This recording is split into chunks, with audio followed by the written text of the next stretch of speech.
La divine liturgie de ce 5e dimanche de Carême est un pèlerinage au cœur de la révélation. Et le cœur de la révélation, c'est notre Seigneur Jésus-Christ.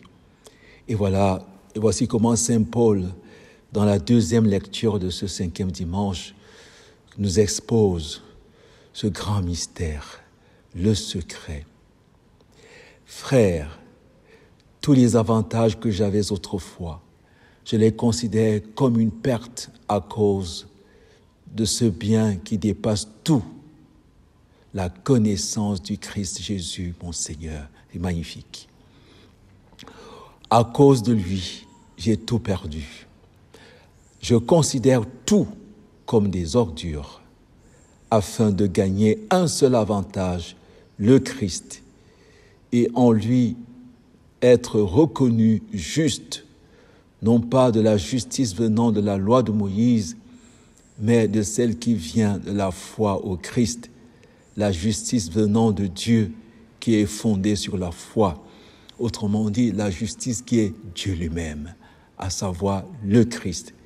C'est magnifique.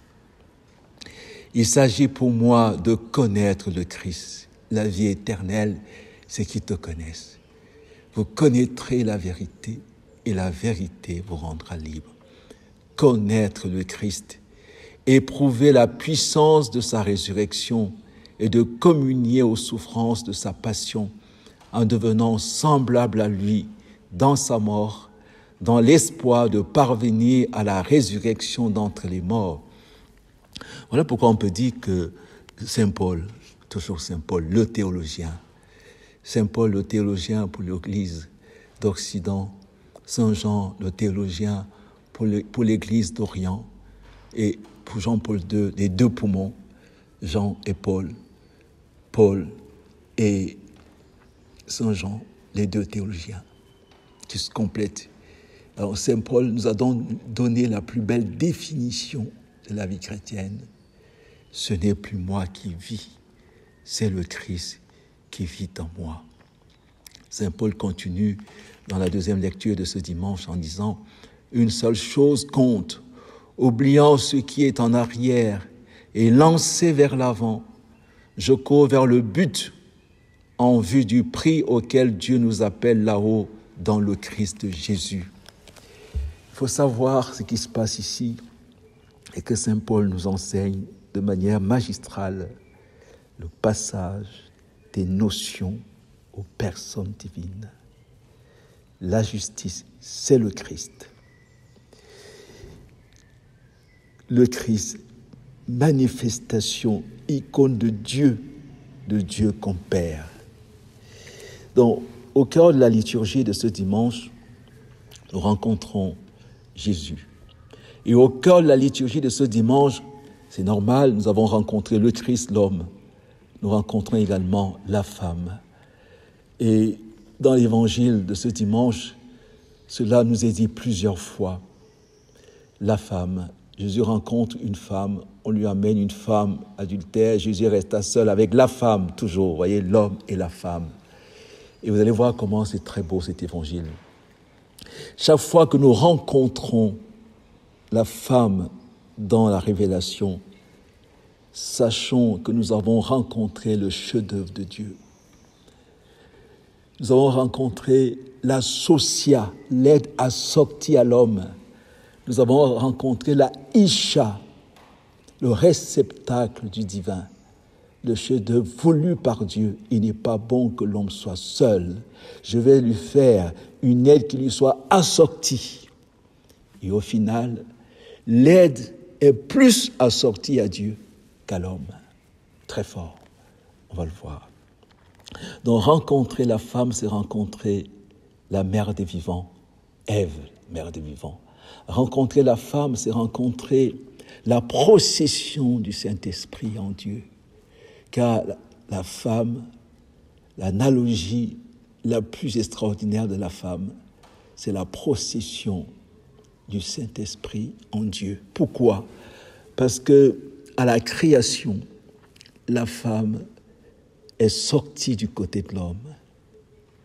Et dans la Trinité, la procession de l'Esprit est liée et dépendante de la procession de la vérité. On peut dire, c'est une analogie, mais on peut le dire, et c'est vrai, que l'homme, c'est la procession, et du côté de la procession de la vérité, du Verbe, puisque c'est à lui qu'il est demandé de nommer toutes choses. Mais la procession du Verbe, de la vérité, s'achève dans la procession de l'amour, verbum spirans amorem. Le Verbe spire l'amour, et c'est là que la procession s'achève. Il n'est pas bon que l'homme soit seul. Il n'y a pas de vérité sans amour. Amour et vérité se rencontrent. Donc, rencontrer la femme, c'est rencontrer la procession de l'esprit.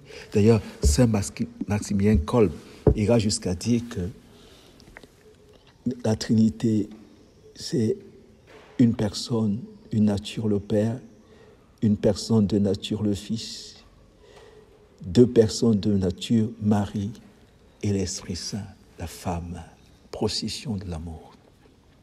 Rencontrer la femme, c'est rencontrer la mère de Dieu. Comment se fait-il que la mère de mon Seigneur vienne jusqu'à moi? Rencontrer la femme, c'est rencontrer le projet, le dessein bienveillant de Dieu sur l'humanité. C'est associer l'humanité à la fécondité divine. Allez et multipliez-vous. La femme, paradigme de la fécondité, mère des vivants. Et pour finir, mère du vivant. Ève, mère des vivants. Marie, mère du vivant, mère de la vie. De celui qui est la vie. Rencontrer la femme, c'est rencontrer le mystère de la très sainte Trinité dans le mystère de l'Annonciation, c'est clair. Femme, l'Esprit Saint viendra sur toi. La puissance du Très-Haut te prendra sous son ombre. Et celui qui va naître sera appelé Fils de Dieu. Rencontrer la femme, c'est rencontrer la beauté de Dieu.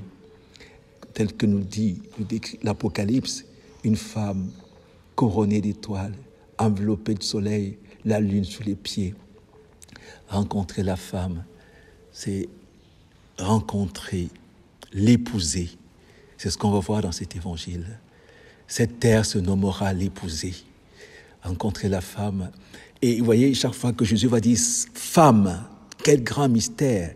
Il le dit à Marie, sa mère, il le dit à la Samaritaine femme, il le dit à la femme adultère dans cet évangile, il le dit à Marie-Madeleine, il le dit à la Syrophénicienne. C'est un très grand mystère. Ces 5 femmes nous renvoient certainement aux 5 femmes de la généalogie de Matthieu, qui est une généalogie géniale parce qu'elle est une généalogie descendante.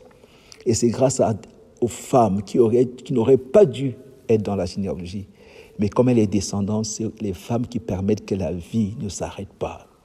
Moab, Rahab la prostituée, Moab la Moabite, la femme du riz, l'adultère. On a 5 cas très curieux où c'est la femme qui permet à la vie de se faufiler jusqu'à nous. Et lisons l'évangile du jour qui est très fort. En ce temps-là, Jésus s'en alla au mont des Oliviers. Dès l'aurore, il retourna au temple. Comme tout le monde venait à lui, il s'assit et se mit à enseigner. Ah, qu'est-ce qu'il va dire? Les scribes et les pharisiens lui amènent une femme qu'on avait surprise en situation d'adultère. Je vous rappelle que l'évangile, au corps de l'évangile, la femme, l'évangile présuppose les 4 vertus cardinales. L'évangile présuppose les traditions religieuses. L'évangile présuppose la contemplation philosophique. Donc l'évangile, pèlerinage au cœur de Dieu. On lui amène donc la femme, le chef-d'œuvre de Dieu, le sommet de la révélation, de la création de Dieu, la femme. C'est ce que nous dit l'Apocalypse. Un signe grandiose au ciel, une femme. Et là, on amène la femme parce qu'il y a quelqu'un qui ne supporte pas la femme, c'est le diable. On le dit dans l'Apocalypse, déjà dans la Genèse, il est là, celui qui tente Ève. Et dans l'Apocalypse, le dragon rouge-feu devant la femme pour l'engloutir, pour l'anéantir. Et voilà que le malin ne va cesser de l'accuser parce que c'est le chef-d'œuvre. On amène une femme qu'on avait surprise en situation d'adultère. D'abord, il y a un problème. On ne commet pas l'adultère seul. Où est l'homme? Où est l'homme? Or, il se trouve que l'homme dans cet évangile, c'est Jésus. C'est ce qu'on voit à la fin de cet évangile. Jésus resta seul avec la femme. C'est lui qui serait accusé d'adultère. Suivez la suite. Il la met au milieu. C'est vrai, c'est le chef de sa place, c'est le chef-d'œuvre de Dieu. Au milieu, au sommet de la création, la femme. Au milieu de la rédemption, la femme. Au pied de la croix, se tenait Marie. Mais cette femme a été surprise en flagrant délit d'adultère. Or, dans la loi, Moïse nous a ordonné de lapider ces femmes-là. Voilà notre piège. Ils vont essayer de piéger Jésus parce que c'est lui qui est accusé d'adultère avec cette femme. Car Moïse nous a dit de lapider ces femmes-là. Or, lapider est explicitement dit dans le Deutéronome chapitre 13, versets 9 à 10 et chapitre 17, verset 7, en cas d'idolâtrie. Donc, ils accusent cette femme de commettre l'idolâtrie parce que tous ceux qui vont suivre Jésus vont être accusés d'idolâtrie. Jusqu'aujourd'hui, on dit, vous êtes idolâtre, la très sainte Trinité, c'est l'idolâtrie. Il y a 3 dieux. Vous êtes idolâtre, Marie, c'est de la mariolatrie, c'est l'idolâtrie. L'Eucharistie, c'est l'idolâtrie. C'est Jésus qui est accusé et qui, venant chercher son chef-d'œuvre, son épousée qui est la femme, va inaugurer un chemin d'idolâtrie selon les adversaires. Écoutez la réponse de Jésus. Moïse nous a ordonné de lapider ces femmes-là. Et toi, que dis-tu? Voici alors, le piège est très subtil, terrible. Si Jésus dit lapidez-la, dont lui, Jésus, justement, reconnaît que c'est lui le coupable, car c'est lui qui l'a entraîné, qui apporte une nouvelle vision des choses, qui apporte la grâce. Si Jésus dit ne la lapidez pas, il est contre Moïse, que faire? Est-ce qu'il va être contre la grâce qu'il apporte en disant lapidez-la? Est-ce qu'il va être contre Moïse en disant ne la lapidez pas? Qu'est-ce qu'il va faire? Comme d'habitude, il va sortir par le haut. Mais Jésus s'étant baissé et du doigt, il écrivait sur la terre. On a toujours cherché ce que Jésus avait pu écrire sur la terre. Mais si on reste fidèle à notre exégèse contemplative, on va dire qu'il faut laisser la parole de Dieu éclairer la parole de Dieu. La parole de Dieu se comprend par la parole de Dieu. Or, la parole de Dieu, le cantique des cantiques, qu'est-ce que Jésus écrivait? Il écrivait cette femme sur son cœur. Il signait, voyez, le chef-d'œuvre de Dieu. Il signait son autographe. Il signait comme tout artiste qui signe son œuvre. Et il signait, comme disait la liturgie il y a quelques jours, il écrivait la loi de cette femme, la loi au cœur de cette femme, au cœur de la terre, son épousée. Il signait son alliance. Il signait, vous voyez, son consentement, ses épousailles. Il signait exactement l'acte de mariage avec la femme, car elle est ici comme l'épouse d'Osée, ma femme infidèle. Je vais la séduire, je la conduirai au désert, je vais la séduire, je parlerai à son cœur, je vais signer avec elle l'acte de mariage, l'alliance éternelle. Il se redressa, il se releva, il ressuscita mot à mot, c'est ce que ça veut dire. Celui d'entre vous qui est sans péché, qui soit le premier à lui jeter la pierre. Or, si la femme a commis l'adultère physique du corps, eux ont commis l'adultère du cœur, car ils ne sont plus fidèles à la loi, car ils ont dévoyé la loi. Si la femme a été infidèle au mariage, à l'amour, eux, ils ont été infidèles à la loi. Et la loi, ce qu'elle avait qu'à la fin de la loi, c'est le Christ.